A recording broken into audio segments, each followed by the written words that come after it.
90 Days, 90 Reasons, number 74, is written by the lady Mona Simpson, who has written 5 novels, and her most recent book is My Hollywood. Reason number 74 is Barack Obama would reinstate the 1994 assault weapons ban. Don't you just want to go to the movies with me? I once heard someone say. It was a plangent bid, roughly translating, don't you want to be with me for fun and the pleasures of a daily life? For 100 years, middle-class Americans have been going to the movies to find affordable, regular entertainment, which is one of the reasons the shooting this summer in a Colorado movie theater disturbed us so deeply.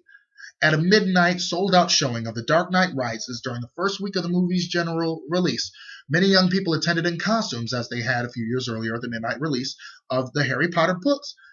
The 24-year-old assailant, James Egan Holmes, was a reputedly quiet PhD student in neuroscience. He had no previous record other than a traffic ticket, but during the month before the massacre, he purchased nearly 7,000 rounds of ammunition over the internet.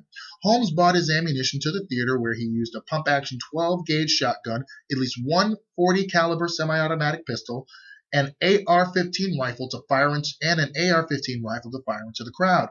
According to law enforcement officers in Aurora, Colorado, Holmes purchased all of these weapons fully legally.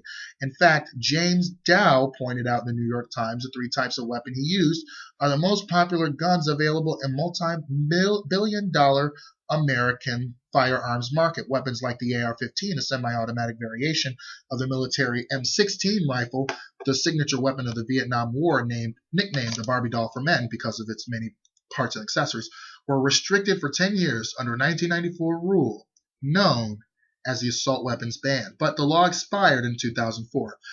When Holmes was arrested by police, he reportedly told them that he was the Joker, the fictional villain from the Batman movies.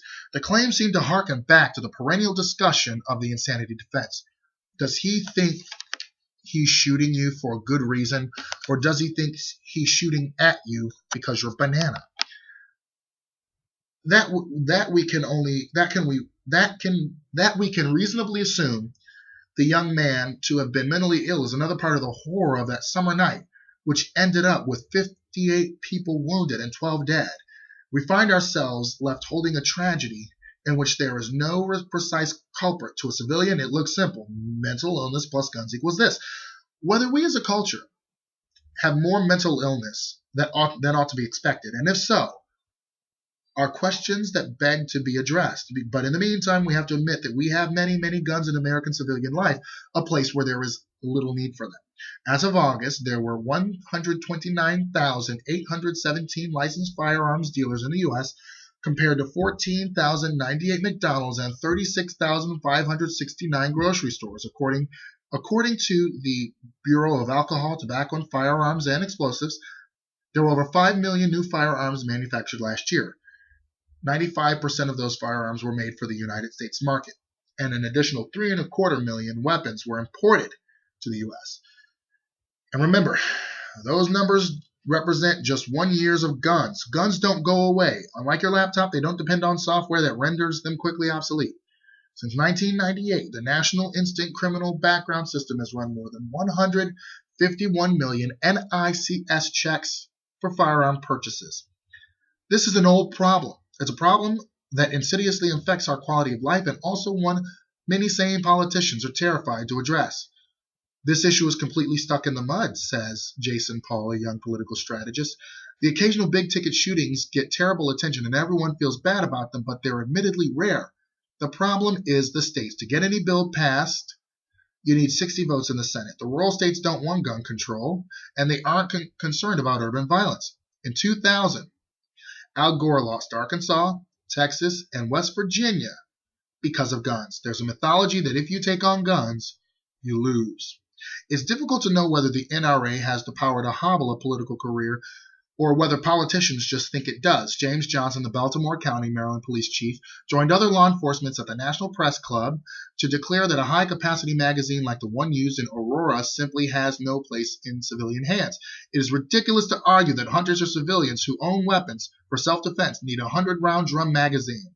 But the law enforcement officers care about their constituents' safety, not politics, and the NRA's grip on Congress, whether real or imagined, prevents any legislative action. Dick Lugar got on the bad side a decade ago. and it still cost him his primary this year, says Jason Paul. It's so much easier to think people who get in trouble for being too anti-gun than anyone who has ever lost an election for being too pro-gun. While I'm not thrilled with Obama's record on gun control, Romney's record has been a downright mercurial and pretty clearly only about being elected. For a stunning show of Romney's evasiveness, look up his initial denial this summer that Holmes obtained his weapons legally, or consider his failure to advocate for the renewal of the 1994 assault weapons ban. This after he signed an assault weapons ban as governor of Massachusetts in 2004. As governor, it seemed Romney supported gun control. But then in 2006, a few months before launching his first presidential bid, he joined the NRA in the early days of his New Hampshire campaign, and he responded to an NRA wearing cap interlocutor, "I've been a hunter pretty much all my life." That was untrue. According to the Daily Beast, Romney's campaign quickly acknowledged that he had not been a lifetime hunter. They cited 2 hunts he attended, a rabbit hunting trip in Idaho, when he was 15, and a Georgia quail hunt organized during the Republican Governors Association in 2006. Romney later stated that he had hunted varmints on many occasions, or multiple occasions. In further prevarications of the matter, in January 2007, Romney said, "I have a gun of my own, I go hunting myself," but then acknowledged to reporters 2 days later he did not have a gun. Reading between the lines, I'm guessing that neither candidate hunts, neither contender enjoys guns, and that each man likely admits in his own private conversations with his wife that the country would be a better place to live if we reinstated the 1994 assault weapons ban, drafted tougher gun control laws, and somehow began the Sisyphean task of destroying our guns. Neither man can believe that the Second Amendment guarantees a citizen's right to take a semi-automatic weapon into a movie theater and shoot at 70 people. So the choice of who to support is not a matter of what each man believes, but rather to the strength of his conscience and the measure of his courage. Dang, this person's wordy. So am I. Obama, during the second presidential debate, said that weapons designed for soldiers at war do not belong on the streets. He said he would reinstate the 1994 assault weapons ban. Romney said that he was not in favor of new legislation about guns. He also repeated the erroneous contention that it's already illegal in this country to have automatic weapons. In most states, it is legal to purchase assault weapons. You have to register for a license and pay a small fee. Perhaps it's as simple as taking the NRA's report card for a crib sheet. The NRA grades politicians as we grade children using letters. They gave Obama an F and Romney a B. In the end, it is a matter of intuition as to each man's character and authenticity. I believe that Obama has a conscience, and with an issue so tangled and riddled with political peril as this one, that's all we can count on. I've got to believe that our sensitive, frowning president wants his daughters to grow up and be able to go out to the movies with someone they love. Mona Simpson, Santa Monica, California. 90 Days, 90 Reasons, number 74.